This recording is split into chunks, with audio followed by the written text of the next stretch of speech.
Hello, everybody, and welcome back to another exciting Tuesday on Money Moves. Wendy, how are you doing today? I'm doing wonderful. Excited about our topic today. Good to be here. I know this is actually coming to us live from a young lady in Georgia by the name of JC. She wanted to hear something for Generation Z. So we're going to be talking about that in just a few seconds. So if you know somebody younger, shout out to them and say, hey, jump on Money Moves. And we're going to get started here talking about building wealth with Gen Z in just a few seconds.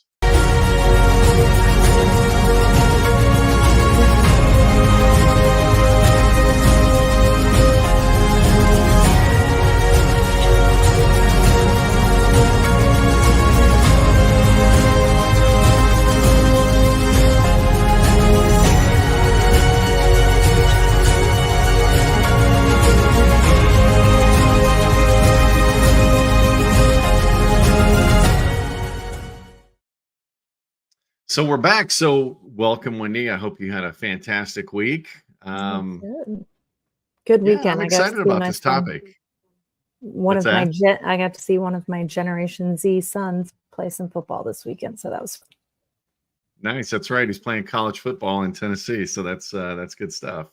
Yeah, good stuff. So so we're going to talk about Generation Z. We spent a lot of time talking about money moves for boomers, for Gen X, Gen Y, millennials. And I had a young lady this past week who watches our show reach out and said that, hey, you never talked about anything for people my age. And I think she's 19, getting ready to turn 20. She's working hard and trying to save her money. But like most of us, we, weren't taught this stuff in school. So, I'm like, yeah, that's a great idea. So thank you, JC, for the idea. So let's talk about that, Wendy. I mean, obviously they want to build wealth too, and they've got something a lot more valuable than the boomers or Gen X, and that's time, right? That's right.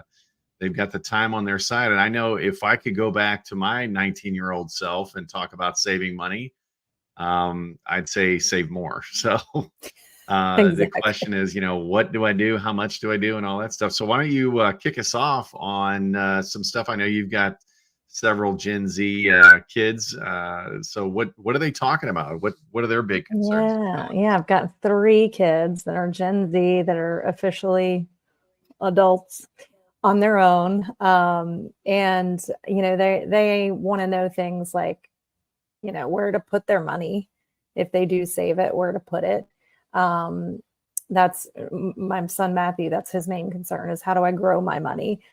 And then my son Mikey, his main concern is his credit score, because he wants to buy a house one day. So he's thinking, like, how do I get my credit score up without, having credit cards or, doing things, getting in debt.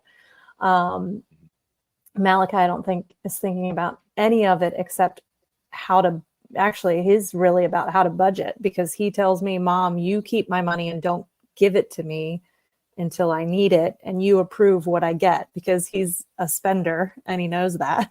So it's like, if I see it, I'm going to spend it.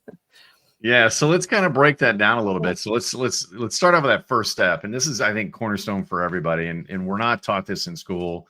But if you look at, building that budget, or what I like to we call a spending plan, you want to make sure you have money to spend in the future.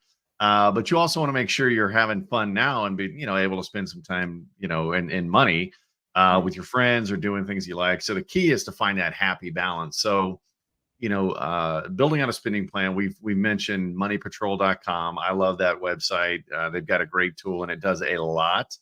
And they've got a free version, and you can do the paid version. And even if you do the paid version, it's like $80 for the entire year. So it's not very expensive at all.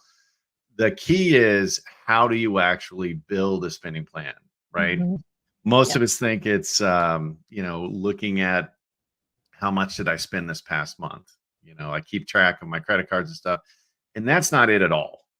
That's not it at all. The key is determining and being intentional with your money, and determining, like, okay, for my fun money with my friends, right? I'm going to spend $150 or $200 or $1,000, whatever your number is, right, for the month. Right. And if you hit that, like the middle of the month, you're done going out. You've got to have that discipline. And that's what you were just talking about with your son. He's got to work on that component, or have an accountability partner. Yep. But really determining each of your areas. And it's not just the bills like the credit cards or the electric bill or rent or whatever the case may be. You got to really break it down into fun money, lunch money. What am I spending on food, including what you're going out and buying? We're going into fall, so everybody's crazy about the pumpkin spice, right? Yeah. I actually met somebody in a networking meeting this week and got a pumpkin spice, and it was very good. And I was blown away. I haven't been into a Starbucks in a while. It was like $6.50. It's insane. It's crazy. And so if you're not keeping track of that stuff, I mean, you get, 2 or 3 of those a week, every week. I mean, that's, that's $80 just on that. Yeah. And I think a lot of these kids are not paying, Gen Z, young adults are not paying attention to where they spend their money. I read something online. This girl was talking about day in the life, right? Like one of her TikToks, day in the life. And she went to 3 coffee shops in one day and got food and coffee every time. And I'm like, how much money are you spending on coffee? And then, I have a son, sorry, shouting him out, that vapes. Like that's an expensive little habit. Like, can you pay attention to what is that money going to? It's detrimental to your health. It's not helping you. And what could that money turn into if you saved it instead? Well, and that's the key right there. I mean, not going into parent mode or anything like that, but it's the cost and things like that. And that's what most Americans, not just Gen Z. I mean, it's Generation X, Gen Y, the boomers, they don't keep track of those little miscellaneous things. They think a budget is keeping track of the stuff that you spend on your bills, right? Well, that's not necessarily the majority of your money, especially as a Gen Z. The majority of your money is just going out the window on miscellaneous stuff because you probably don't have a lot of bills, right? As far as the traditional credit card bills, car payments, and stuff like that. So that's really where it can get tricky, and you waste something that you have. Like I said, you waste that time where you could be putting away money. So, kind of step number 1 is really getting that budget in place with moneypatrol.com. Now, the first person you should be paying, to stay on that topic a little bit, and this is actually, I guess, step 1/2. This is where you really need to start off with, is how much should you be paying your future self, right? And if you're in your late teens, early 20s, you want to start off, at least 5% of your money going away. If you can do 10%, great. But start off with at least 5% of your money going away. And that's, gross dollars. So if you're making, let's just call it 36,000 a year, right? Times 5%, that's going to be 1,800. Or if we divide that by 12, about $150 a month. Right. Okay. And that doesn't seem like a lot, but if it does seem like, man, I don't know that I can afford to put away 150 away. That's where you go into what Wendy was just talking about, looking at your miscellaneous spending. How much are you going out on the weekend with your friends, right? Are you doing a lot of weekend road trips? Are you vaping, smoking, or whatever the case may be at $7 a pack, right? So that's where you look for ways to actually have that money. But each year you want to increase your savings. So you want to pay yourself first, right? The first person that gets paid is your $150 or whatever the case may be, your 5%. Going to a wealth account, right? Not savings, but a wealth account. Okay. And that's where you're getting a return and things like that. And there are a lot of things you can do, and you would be amazed at how much of a difference that's going to make because of the time you have. But you don't want to stay at 5%. Each year you want to increase by 1%. So next year you increase it to 6%. Or if you can do it a little, get a little aggressive, it's all your money at the end of the day. Step it up. But ultimately, you want to get to a point where you're saving about 15% of your income. That 10%, that's not really, I mean, because of inflation and what's gone on with the cost of living and whatnot, inflation has outpaced income increase significantly over the last 20, 30 years. Yeah. And so that's really, step it up to a percent, every year. When you get to 15%, if you can do 20 down the road, that's great. But you get in that habit now of controlling and being intentional about where your money's going. You're getting paid first, right? And you're using that to build wealth for yourself. So yeah, and I think what you said is key, like getting into that habit now. Like I think that's the most important part of putting the money away and creating that budget at a young age, is because you create those habits. Because I know for me, I thought, well, when I'm older, well, when I get this, or well, when I do that. And I always delayed the habit. And then you're 40 years old. You know what I mean? It's like you don't realize how fast that time goes. So create that habit now, even, at whatever you can do, but pay yourself first. Yeah. So important. Yeah, I mean, and it's a little scary when you think about all that, right? Hmm. But it's with a little bit of discipline and just being intentional about it, you'd be amazed at what you can do. So, that's one of the others. So that's number one. So budget spending plan with a goal in mind of building wealth, savings, right? But not in a savings Hmm. account. Not that you don't need that. We'll talk about that. I think an emergency fund is critical too.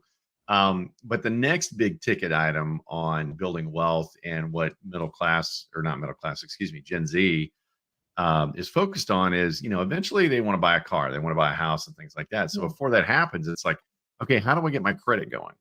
Yeah. Right now, you don't want to get into debt, but unfortunately, the world we live in, if you want to make those big purchases, and I'm here to tell you, and we're going to talk about this in just a minute, you can't afford a house. I'm just going to throw that out there. You can't afford a house. We'll talk about that.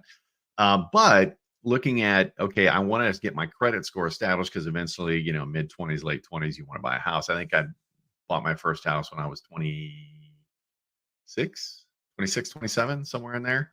Mhm. And so, if you're a young Gen Z, that's going to be here before you know it. Yeah. So you'll want to save some money and things like that and getting into that habit. So I want to save a down payment or whatever, but you need that credit score. And a great way to do that is to get credit established, understand what it takes to get a good credit score. And there's several factors. It's not just having a credit card, right? Right. It takes into consideration how old that line of credit is, or that credit account is. It also takes in, what's the available balance versus used balance, credit usage, obviously on time payments. That's a big Hmm. piece of it, if it's not the only piece. And so, looking at finding the right credit card, you want to pay attention to what the APR is. Don't carry debt. What I mean by that is have it small debt, pay it off, carry the balance from 1 month to maybe month two. So that way you're showing a balance from month to month, and that you can be trusted with credit. That's going to help you do it. And there's two great apps. I use CreditWise. I think I've got some friends that use Credit Karma, and they'll actually run through the scenarios and stuff like that on how you can increase your score and things like Hmm. that. But you were talking before we jumped on the show about a great strategy that you recommended. And what was that again? A secured credit card. So one of my kiddos who's really focused on credit, he tracks using CreditWise. He tracks his credit score, and he has a bank account that's linked. His savings account is linked to a secured credit card. So he uses that. He puts his whole paycheck on that credit card, secured, and uses that. So he actually has over 700 credit score, which is he's only 22, so that's pretty impressive.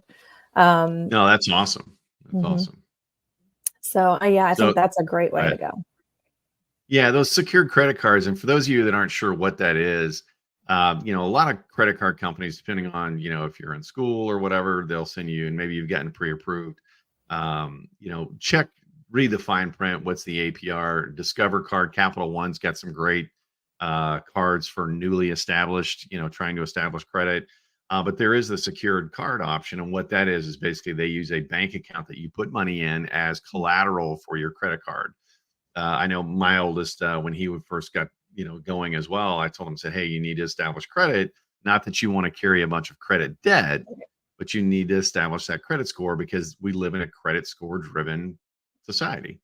And so kind of did the same thing. He put, I think it was $500 in there Mhm. and used it for maybe 6 months or something and showed that he could be trusted.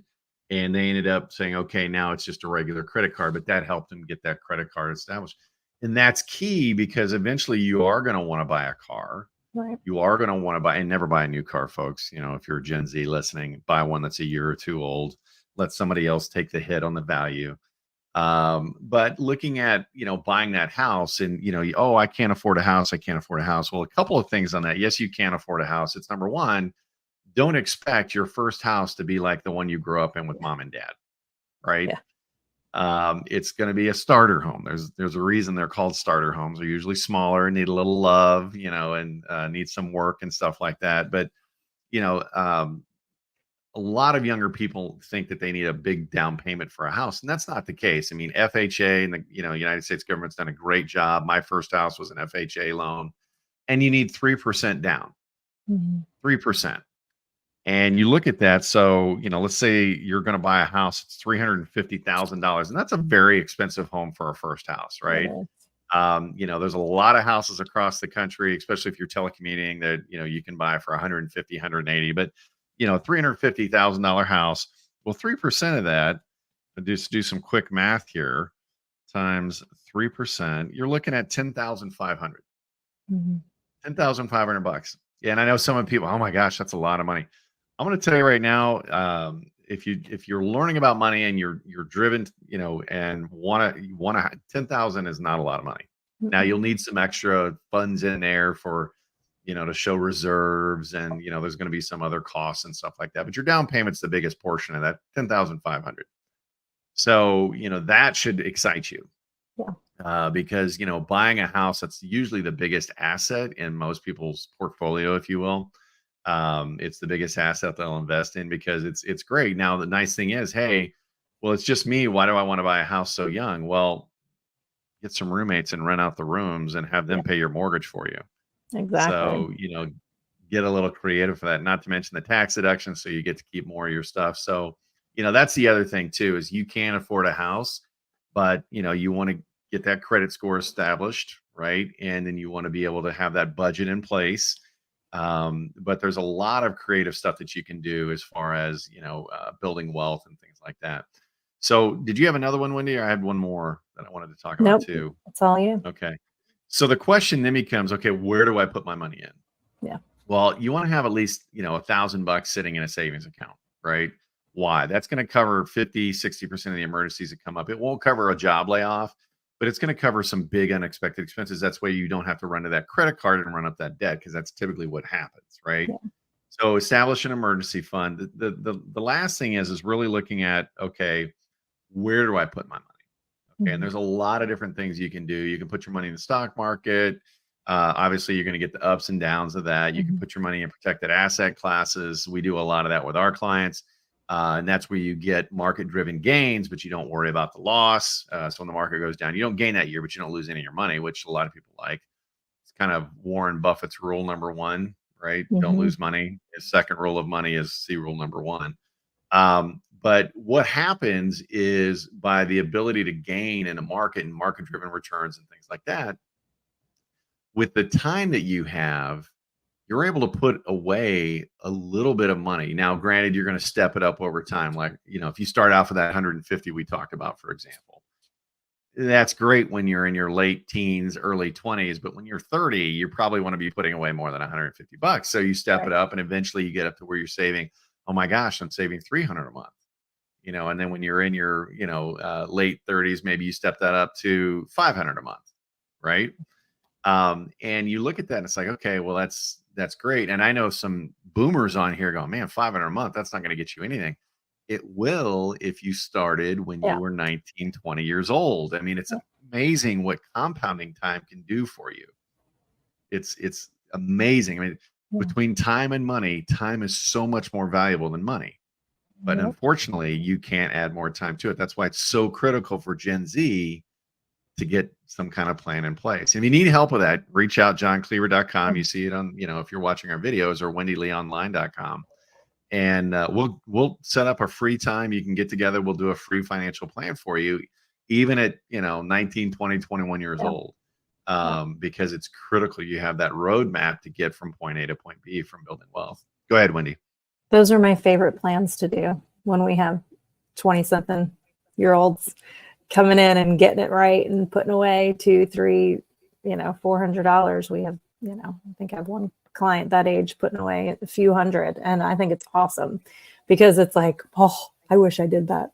I can't go back and That's do it the thing. over, but I can teach other people to do it. Exactly. I mean, get them while they're young, right? And it's one of those things that you look at what's going on in our society and stuff like that, and it's because we're not taught about building Yeah. wealth. We're taught about making money at a job. Yeah. That's what our school systems are designed for, is to teach you how to get good grades so you can follow instructions and go out and get a good Mhm. job and work for somebody else. And then on the other side of that equation, you've got, TikTok and the social media where it's all get rich quick, and you never know what to believe Yeah. anymore. So it's the steady eddy, right? Go out, look at multiple streams of income. That's another big one. Be intentional about your money. Understand that I need to put money away for my future self, right? What's that amount? Well, like we said, start with 5 or 6%, add a percent a year till you get up to 15 to 20, whatever you're comfortable with. Get a spending plan in place, right? Because that's going to help you be intentional with every single dollar that you have coming through your hands, not just trying to capture the ones you have left over at the end of the month. Okay, because that will never work. Ask any Gen X, Gen Y, how's that going for them if they're using that approach, and it's not. Yeah. And then lastly, get a plan in place, a financial plan to where you're actually saving money, getting market returns, and have a well Mhm. balanced plan to build your empire. And then as you start having a family, protect that empire. Yes. So that's a lot today, guys. We went over it, but those are the kind of the Yeah. key things to get started with. And if you've got specifics, I mean, this is for educational purposes. Obviously, it's not specific advice for you, the viewer, the listener. But if you need help with that specific advice, reach Mhm. out to us. We'd be more than Yeah. happy to help you out. And we've got a great group of people that can get you that plan. And mention the show, you'll get it for free with Mhm. no strings attached. And other than that, I'm excited for you, man. I Yeah. hope that's something you pursue, and you don't have to be stressed out at age 50, going, "Oh my gosh, I'm gonna have to work forever." So, all Absolutely. right. Well, that's it for another Money Moves, and we'll see you next Tuesday. And hope to have you here. Don't forget to show some love, give us a like or give us a follow. And if you have a topic you want to hear about, reach out to us. We're on all the major platforms on podcasts. We've got our Money Moves YouTube channel. Love to hear from you there as well. And we'll see you guys next week with an exciting Money Moves for you and your